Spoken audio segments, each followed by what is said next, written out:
though it is a big rabbit hole, and what I want you to be aware of is that for me, as I've gone from being a therapist and counsellor of someone which I believed all ET interaction was initially very traumatic, I discovered that actually it was only a small percentage of people that were traumatized. There are many people, and many people in this audience, I believe, that have actually had a completely different experience with their extraterrestrial encounters.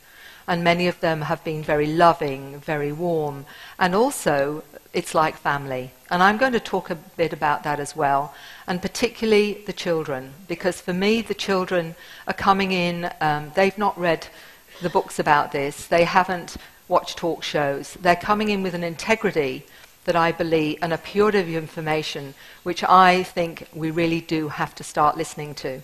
One of the most wonderful gentlemen I've met in England who lives in the Lake District is Mike Oram. Some of you may know him. I met Mike many years ago, and he wrote the book Does It Rain in Other Dimensions? And one of the most fascinating things he told me is what echoes what's happening with the children now. And he said this to his mother at 4 years old, and Mike's now around about my age, he's in his 60s. And listen to what he's saying here. Something of great importance is going to happen on this earth. It will not happen in your lifetime, but in mine. It will affect all units of consciousness, whether they are mineral, vegetable, animal, or man. It is to do with global consciousness. A vast change in consciousness. The energy is headed this way, and the essence of this energy is light. And the energy will repair our DNA. It will make us complete and who we really are. This is what I was trying to tell my mother at 4 years old. Now that's pretty profound, and remember now, he's in his 60s. But let's start at the beginning from science. We all know that science has struggled, for whatever reason, to actually honor the fact that this is real. But I have a beautiful gentleman I'm going to introduce to you. Dr. Rudy Shield of Harvard University. I met Rudy in 2010, spent 4 wonderful days with him, and what was fascinating to me, his openness to all of this. And this is what he says about the reality. The statement from Mary's research about the nature of the universe and what the UFO phenomenon is now contributing to our overall knowledge of the structure of the universe. We now understand that the speed of thought far exceeds the speed of light, and we live in a quantum universe, in which the quantum effect resides in the dark energy field.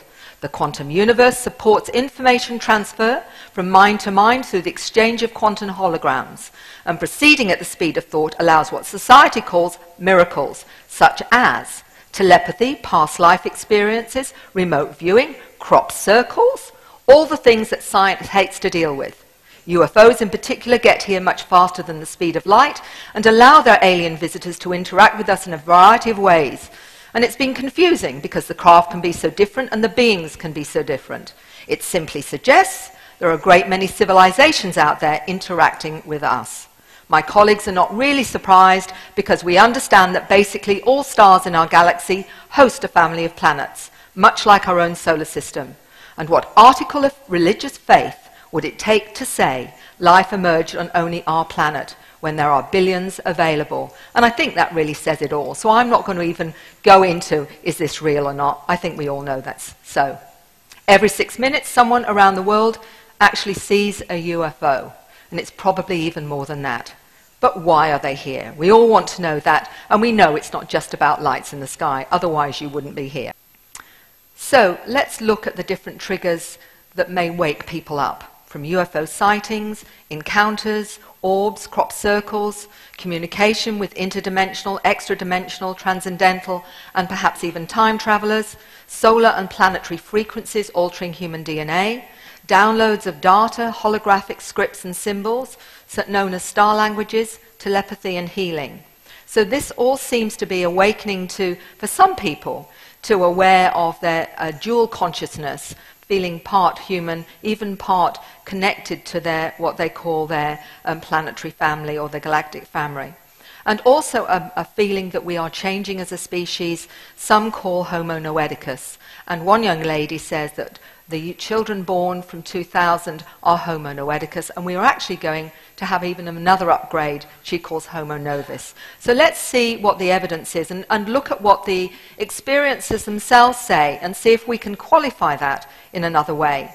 Tracy Taylor, many of you have heard me mention many times. She's a beautiful young woman now, a mother now. This is interesting. One night I had this intense feeling, she said, before sleep.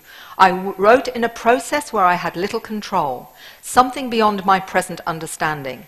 It was contrary to everything I'd ever been taught, and it said that the human race had been created by extraterrestrials. It contained information about genetic manipulation of human and ET DNA to create another species. But in the morning, one of her friends took a picture in the field very close to it, and she took what she thought was an angel. But very, very interesting. That was the craft the lady had often seen, and you can see here the night later was a craft. So many ways we're being triggered is my point to this in lots of different instances. Contact can be balls of light. It can be extraterrestrial, interdimensional intelligences, I believe. So let's go into that a little bit more. This is what Tracy says. My contact with non-humans, cosmic beings, occurred before I was born. These beings were my family before I came to the Earth domain, and this close relationship has continued after my birth. And a number of experiences I have now found have memories of pre-birth. What they're saying is they were observing their family and knowing that the woman that's pregnant is going to be their mother, and actually told their parents afterwards what they were observing after they were born. That is the kind of thing I'm talking about. You are aware that Francis Crick, who was co-founder of the DNA molecule, author of Life Itself, said this, that an advanced civilization transported the seeds of life in a spaceship. And of course we have the biological mystery, 223 genes which are a sideways insertion of genetic material, all related to higher psychological functioning. They cannot explain them. They did not come up with the invertebrate phase of our evolution. And I was told by someone who worked with Crick that no other species on this planet actually has these genes. From a whistleblower who was a geneticist, because the geneticists know about this. And this geneticist says this: by certain methods of DNA dating, one can tell that numerous genes have been recently added to the human genome. If workers in my field were to say such things openly, we would be ostracized and forced to live in a tent. Any work along these lines would be rejected without any form of appeal. So what can we do?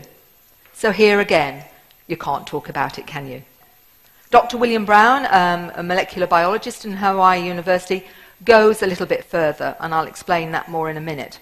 He said there's historical evidence of genetic manipulation which points to extraterrestrial intervention, i.e. the missing link. In DNA molecules fused together, this does not happen naturally. Many signs of genetic manipulation showing advanced technology will have been used to remodel the genomes in the human DNA. And then we get Dr. Roger Leir. Many of you will be familiar with him. He wrote the book, The Aliens and the Scalpel. And Roger was a pioneer because not only did he see implants on X-rays, but actually removed many of them. I think something like 15 or 16 amongst us, but the entire human race is being advanced forward at a rate that is unlikely to be due to slow evolutionary forces. It's far more likely that the rapid advancement of the human species is due to alien intervention in our bodies and minds. And so that's quite an interesting statement to make. Extra high-functioning psychic children in China, seen globally, able to open a flower bud with the power of thought, move beans from a sealed bottle with thought, teleportation abilities, objects and people, have the ability to remotely cause changes in the human body of another, such as raised blood pressure hundreds of miles from the person targeted, film changing DNA in a Petri dish. Really interesting. This was in a book by Thomas Raphael and Paul Dong, China's Super Psychics. And we have this really interesting little anecdote, a Chinese boy who can see in the dark.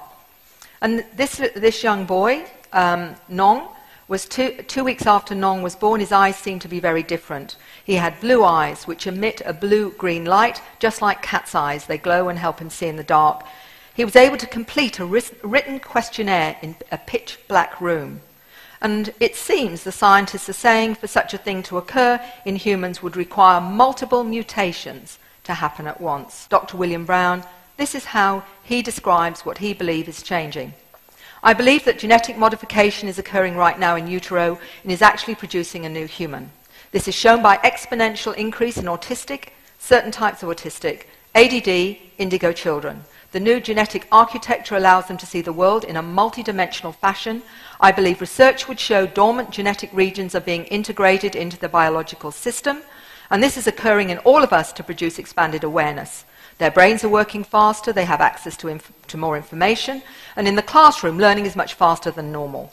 I believe they already know what is being taught. The intrinsic understanding of certain knowledge and information goes down to biomolecular level, where the sentient activity of the brain actually takes place in the atomic structure of the DNA molecules. It's transgenerational information. This information is encoded within the atomic structure of the DNA and can be accessed with greater efficiency to produce savant-like characteristics. The modification of the DNA is more the remodeling of the genome to make dormant regions accessible again. The hybrids are altogether a new species of human. And I know is that she's got a PhD in molecular toxology.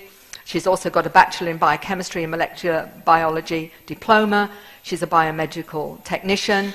She's had many UFO encounters, near-death experiences. She's a psychic, etc., etc.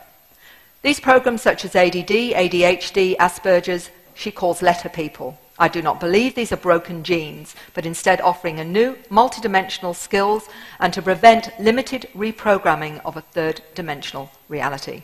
It's not so simple as foreign DNA. It's a combination of genetically improved bodies in combination with souls from different places in our universe, incarnating in these improved bodies. The souls have different frequencies, vibrations, depending on their evolutionary status that plays a role in activation of the DNA in that particular body.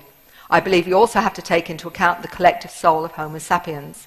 Letter people show an impairment in communication between brain halves, thus use one side of the brain for solving the same problem. They say we are dysfunctional. However, it may be a way to free more space in the brain for solving difficult tasks. Past life connections to extraterrestrials is very common with my work. I've worked with over 2,000 individuals now from all over the globe, and many of them are not even English speaking, so it resonates on some level. This material resonates right across the globe. Tracy says it like this: my contact with non-human cosmic beings has occurred since before I was born. These beings were my family before I came to the Earth domain, and a close relationship with them was continued after my birth. This is the story I'm hearing more times than you would know, and it's from all ages, all belief systems, all cultures, which is fascinating that it resonates. So, are we victims or co-participants in our own evolution? E.T. screen recall, transcending fear. Basically, Tracy says, I misunderstood the Greys. The knowing E.T. part of me initially made a decision to assist them, and the understanding of this can be overshadowed by fear, which stems from our limited human perceptions and reactions to these experiences. Really interesting, isn't it? This transcending of human fear. And I'll talk a little bit more about that as we go along. Part of our way of becoming more open to our multidimensional reality. Many non-human forms. The felines or cat beings, very common. Many, many people see them or interact with them or feel connected to them. But we have to be careful now about how we interpret what they're about and what have you, because even with the Greys, I was told by one lady that she understood there were at least 165 species of Grey. So it's like taking one human being off this planet and saying they represent the rest of us. It's a nonsense. So we've got to be careful about that. And what I say to people is, trust your own experience as the one that you need to go by, because everyone will perceive them and interact with them differently depending on where they're at in their lives or what they understand. Many different species of star visitors. There are one drawn by a Navy man to the left. The right is one drawn by a young man who said it's a Syrian being, or that it's star being that he sees. Or another grey type being. This particular one, the artist that drew this said he's one that he feels very comfortable with, almost like he'd like a cup of tea. And this one here is a fascinating one. Was drawn with a gentleman who's in his 60s now, but when I did a regression with him, he went straight back to being 7 and got really annoyed with this being because he was taking his sandals off. And when you've got a 60-year-old man talking in a little 7-year-old voice, it really was very hard for me to keep a straight face. But he realized that these were the being that he was interacting with. Some more, the humanoids, Nordics, blue beings, Zeta type, many different types of blue beings. And some people who are very spiritual will say, my guide is a tall blue being or whatever. Again, we've got to get away from the stereotypes, that we have of judging and start to be open to the fact that it's all in the same basket. It's not separate. And that's really important as far as I understand it. Star being drawn by Martin Law in Ireland. What I love about Martin's work is he said he needed to give the colours to the frequency of the star beings, but also you'll see a lot of interesting script, which again is part of the phenomena that I believe very much evidence of a reality of contact, because some of it is quite fascinating and very detailed and very beautiful, although some of it looks like shorthand. And I am getting people from all over the world, small children as well as adults, that have done different types of scripts. And this is fascinating to me, is what is it about, what does it mean? These are beautiful drawings by a young lady in Melbourne. She's in her middle 20s now, and she communicates with many different ambassadors, as she calls them. And her awareness of them and her understanding of them is they're like family. You're going to hear her say a few words shortly, and you'll see for yourself what a delightful young lady this is, and her awareness of where we're going. So the children having contact. What we're seeing is that they have superior mental and analytical capabilities. They have direct connection to higher awareness. They have extreme sensitivity to thought and emotion. They have enhanced DNA. Many of them have photographic memories, fast motor neuron responses, and they can manipulate time and space, and many of them are telepathic. But let's look at how the children talk about this. Some of you may see these images before. This drawing here was done by a 13-year-old, and what's interesting, she's got the egg-shaped grey, but she's also the flat-headed ones as well that she interacts with.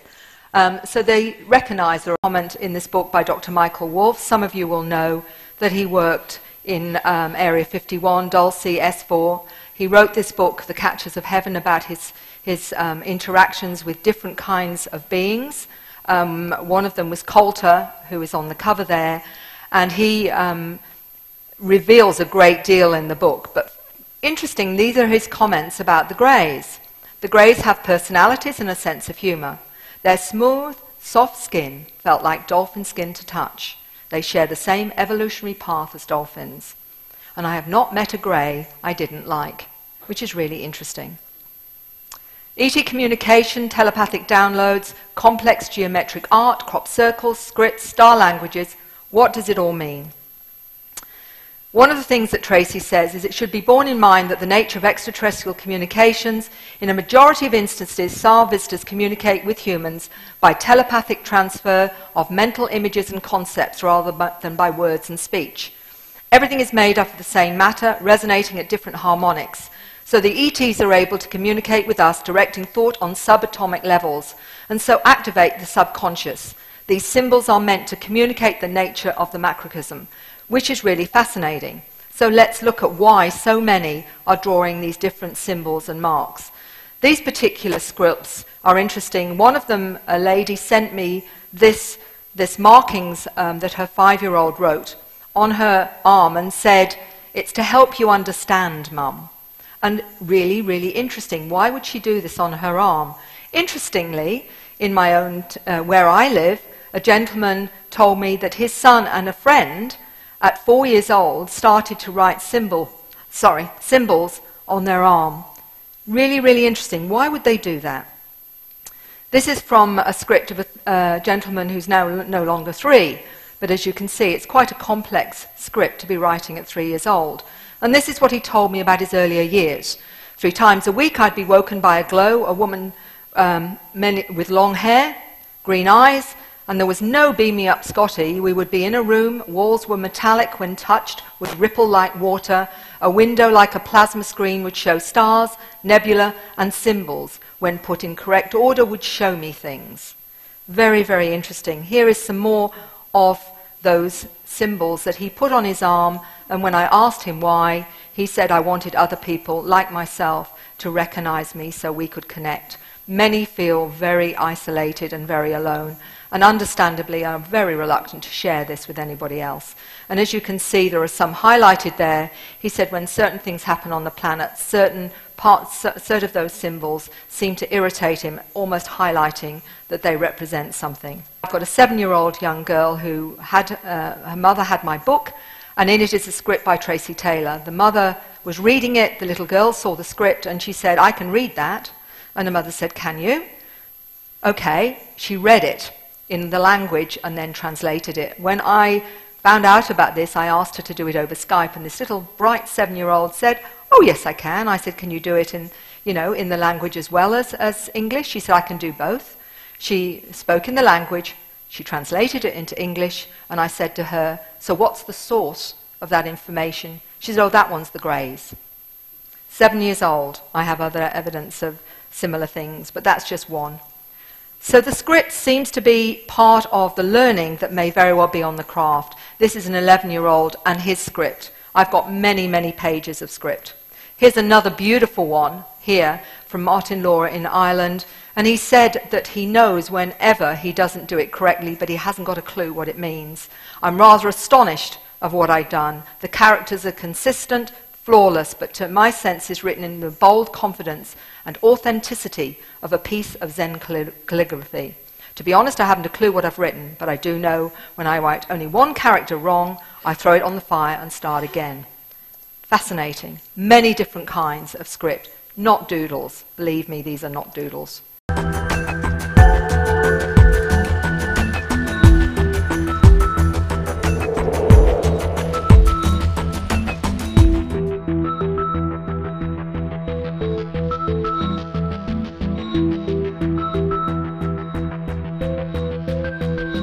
One of the interesting things we found out is how frequency can change us energetically, but also the surroundings.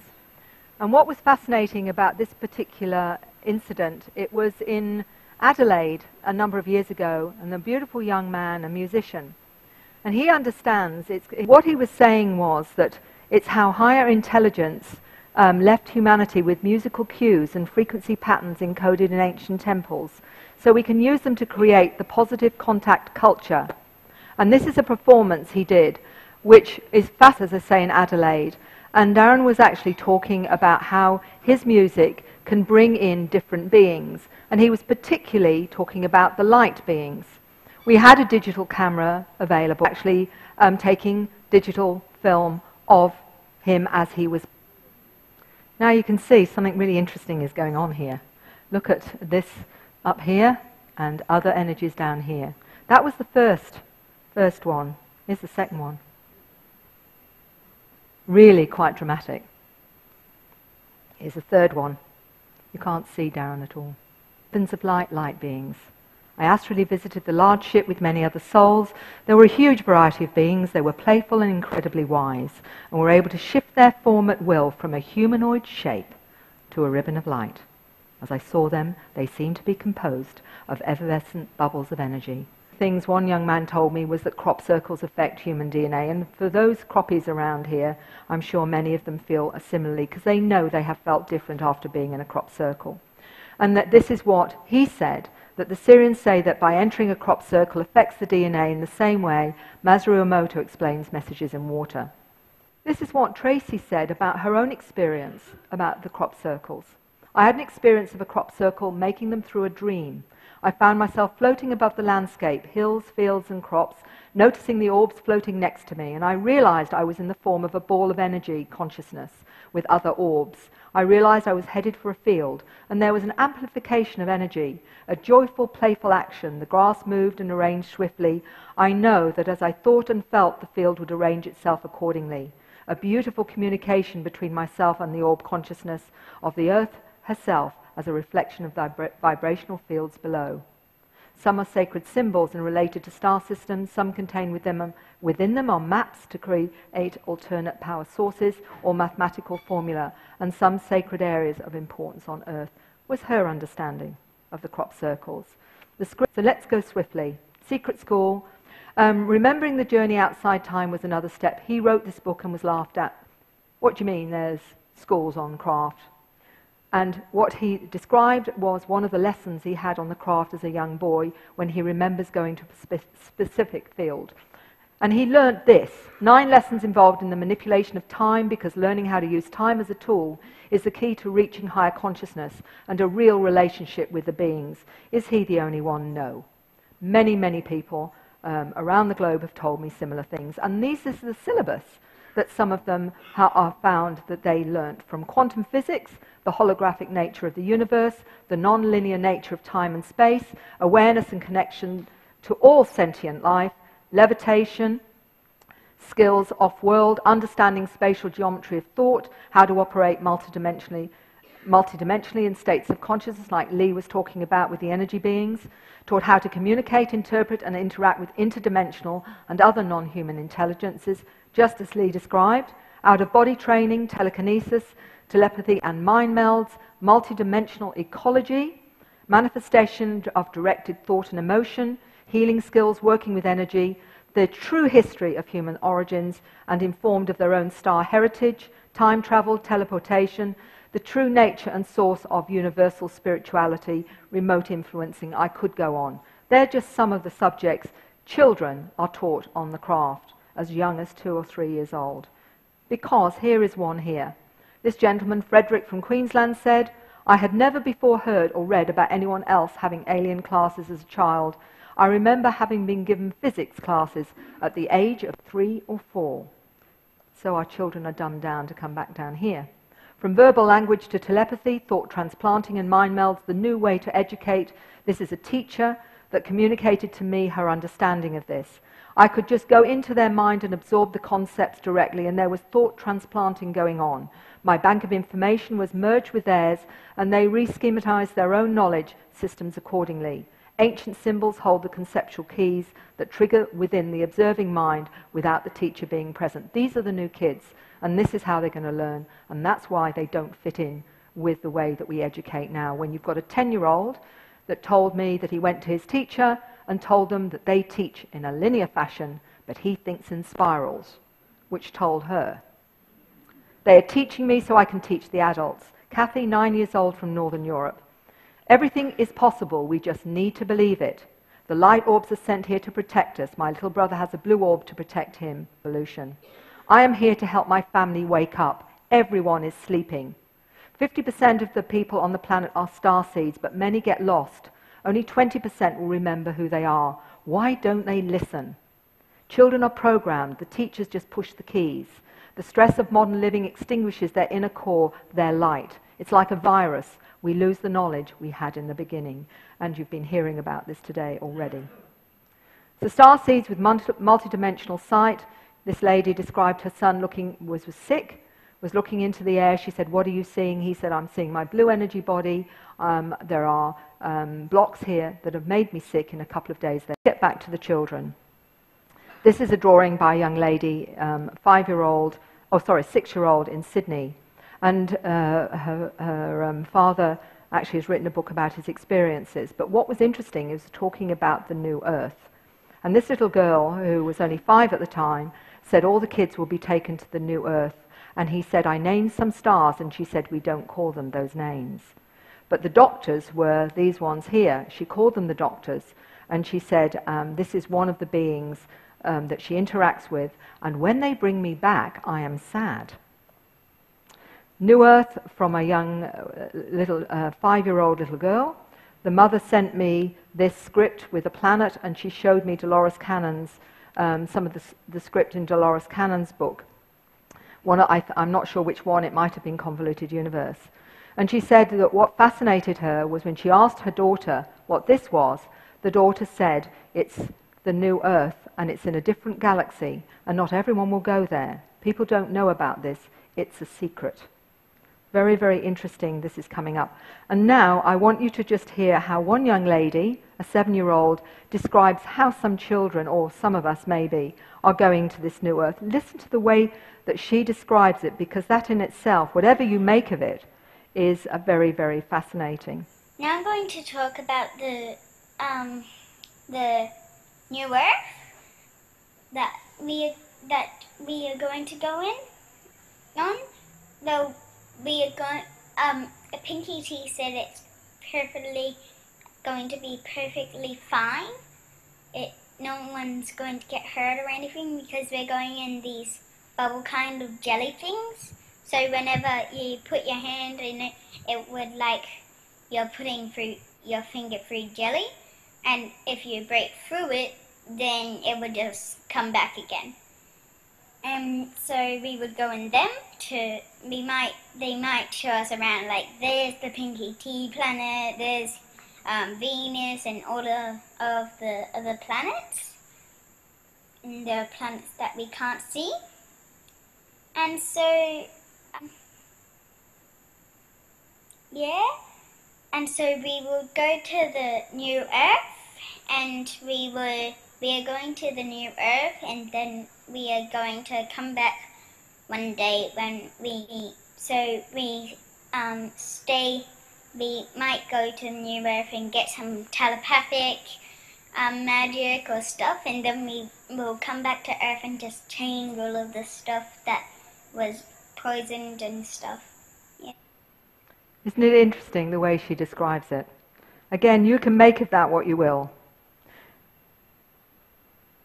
Right, this is an information download from someone who I think is really fascinating, because this is a scientist who told me this. He said, the downloads felt like a rush of energy combined with fragments of information in picture form or word senses given telepathically. I learnt. Negative energies have manipulated me and those around me since childhood. They use human emotions by manipulating energies using specific types of orbs. Emotions were bred into humans for the purpose of control. There's a game afoot. We're strong, and some forces are afraid of what we can do. We are the binder of all races with our evolution and raising our conscious awareness. We will take every species with us, as they are bound to us spiritually and genetically. Their energies in the form of DNA are spliced throughout our own genome. We are the hive, we are the collection. It is from us that all will evolve. We are being held back by those who enjoy power and the ability to control, as they know that once we drag them into the next density consciousness vibration, whatever you want to call it, they must relinquish the power and become part of the oneness, part of all that is. They cannot remain cut off from spirit. This is what they desire. This is what we're here for. It is simply that we are designed in the beginning by those who wish to align this universe with the light. It's a unique experiment, a research project, if you like. Each one of us is here at this time and aware of their bigger picture, have chosen to participate in the game. Now again, all I'm doing is giving you snippets of information that different people are feeling about the bigger picture. What you make of it and what resonates with you is entirely up to you.